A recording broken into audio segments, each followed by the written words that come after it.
बात को पूरा एक्सेप्ट करता हूं कि ईवीएम कांग्रेस पार्टी लेकर आई। आईआईटी कौन लेकर आया था बताइए? कौन लेकर? कांग्रेस लेकर आया। लेकिन अरे सुनिए भाई सुनिए, एम्स कौन लेकर आया? रेलवे की लाइन किसने बिछाई बताइए? अरे मुंह पे ताला लग गया है, खोलिए इस ताले को। जो सरकार में रहेगा वही ना करेगा। मतलब पूर्ववर्ती सरकार लेकर आई थी। हाँ तो जो नोटबंदी कौन लेकर आया? सबसे ज्यादा बेरोजगारी कौन लेकर आया? देश में कोरोना काल कौन लेकर आया?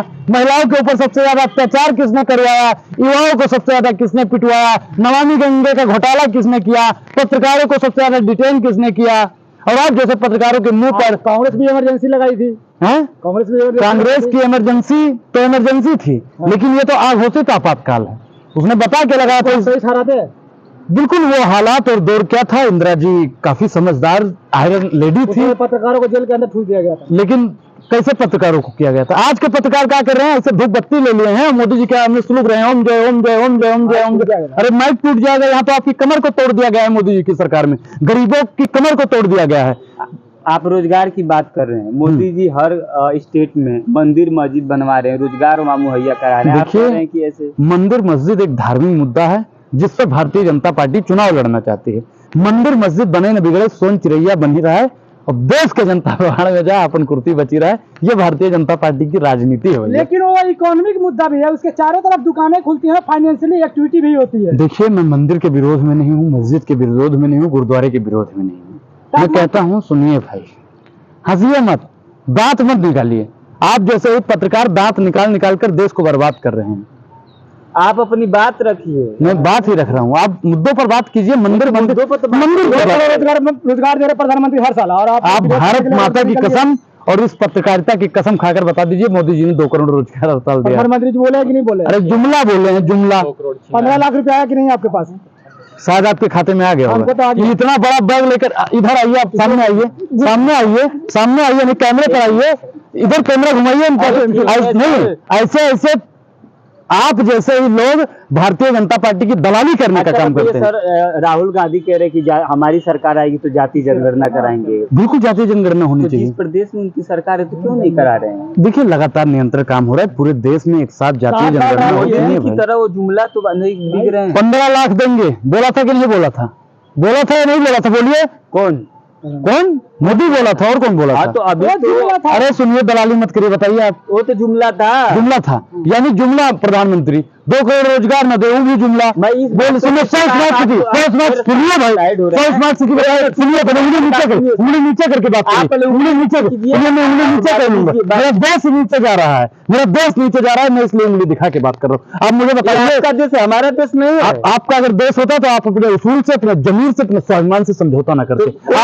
आप लोग कर रहे हैं। नहीं, कोई नहीं कर रहा है। आप लोग अपने स्वाभिमान से समझौता कर रहे हैं। 50 साल अभी जो इंडिया एयरलाइन की बात तो छोड़िए, पहले आप बताइए स्मार्ट सिटी बनाएगा कि नहीं? स्मार्ट सिटी बनाएगा कि नहीं बताइए? इस समय देश में आचार संहिता लागू हो चुका है। आचार संहिता नहीं, लाचार संहिता आ गया है। लाचार कर दिया है देश। मैं जो पूछ रहा हूँ आप उसको बताइए। आज आचार संहिता लागू हुआ है, 2 दिन पहले आचार संहिता लागू हुआ है। 2014 से इनकी सरकार है और जिस मुद्दों पर ये सरकार बनाए थे, जिस नए सिस्टम में आए थे, उस सिस्टम को भी बेच देने का काम अगर किसी ने किया है तो अडानी और अंबानी जी के तथाकथित इशारों पर प्रधानमंत्री नरेंद्र मोदी। 40 साल में क्या हुआ? सरकार 60 साल में कांग्रेस ने क्या किया वो दुनिया जानती है, लेकिन 10 साल में उनका 70 साल और उनका 10 साल एक बराबर है। राहुल गांधी जी इन्होंने सिर्फ बेचने का काम किया है। रेल बेच दिया, तेल बेच दिया, सेल बेच दिया, खेल बेच दिया और सब कुछ बेचने के बाद में आपके हाथ में जो माइक है ना साहब, उस माइक को भी बेच देने का काम करेंगे। अब तो इनकी सरकार यहां तक गिर गई कि संविधान को बदलने की बातचीत कर रही है और इस संविधान को बदलने संविधान को बदला जाएगा। आप बदलेंगे, आप बदलेंगे, संविधान घटा होगा। सबसे ज्यादा किसको होगा? बहुजनों को होगा। मनुस्मृति लागू करने की तो बात की जा रही है ना, तो लागू कर दीजिए भाई, अनुराग को दिक्कत नहीं है। बहुजन समाज के लोग कान खोल के सुने, वही तो बात है। कान खोल कर सुने, आँख खोल कर देखें। देखिए सबसे ज्यादा संख्या किसकी है? बहुजनों की है। 100 में 90 शोषित है, सोचते में ललकारा, धन धरती और राजपाट पर 90 भाग हमारा, नारा दिया था ना बहुजन नेता ने। अब बहुजन नेता इस संविधान बदलने के जब फेरे में जब चला जाएगा, भाई एक चीज बताइए आप कि जब बहुजन के हक अधिकार को मारने की बात चल रही है, संविधान बदलने की बात चल रही है, तो देश के तमाम बहुजनों को चाहिए कि भारतीय जनता पार्टी की सरकार को बदल दे। अनंत वानखेड़े बहुजन नहीं है। अरे मैं क्या कह रहा हूँ, है। अरे भाई सुनो, मैं बोल कह रहा हूँ, आप सुनते नहीं है। आप सुनने की आदत डालिए। मैं कह रहा हूं तमाम बहुजन नेताओं को चाहिए कि एकजुट हो जाए और तमाम बहुजन वासियों को, देशवासियों को चाहिए कि एकजुट होकर भारतीय जनता पार्टी की राजनीति को बदल दें। मैं ये कह रहा हूँ। 50 साल कांग्रेस राज की, उस समय जातीय जनगणना सर राहुल गांधी के क्यों नहीं दिखा? राहुल गांधी जी प्रधानमंत्री थे। नहीं, कांग्रेस को थी ना। कांग्रेस थी, कांग्रेस में बहुत काम थे। आप बताइए कि आप एक चीज बताइए कि कांग्रेस पार्टी की सरकार में जनगणना हुई है कि नहीं हुई है? जनगणना हुई है भाई, जनगणना हुई है, लेकिन उसका जातीय नहीं किया गया। जातीय जनगणना आप करवाने की बात करें तो होनी चाहिए। जातीय जनगणना भारतीय जनता पार्टी क्यों नहीं कर रही? भारतीय जनता पार्टी जातीय जनगणना से क्यों भाग रही है? आप बताइए, जो क्यों भाग रही है? क्यों भाग रही है? मैं पूछ रहा हूँ, उसका जवाब दीजिए। पहले नहीं, नीचे ही करके बात करो, जवाब दीजिए। आप बीजेपी के प्रवक्ता नहीं हैं।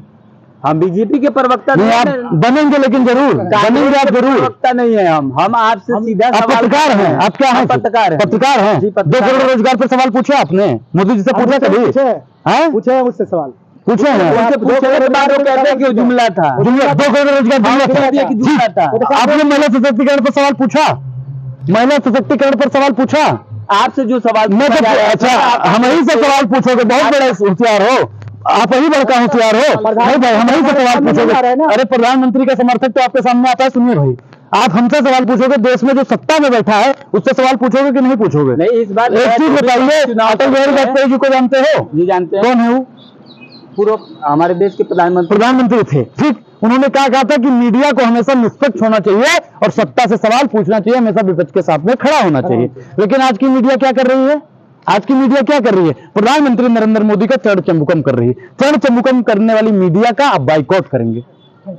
इस देश में आप चौथे स्तंभ के रूप में मीडिया को जाना जाता है। आप चौथा स्तंभ पर आपको मानते हैं?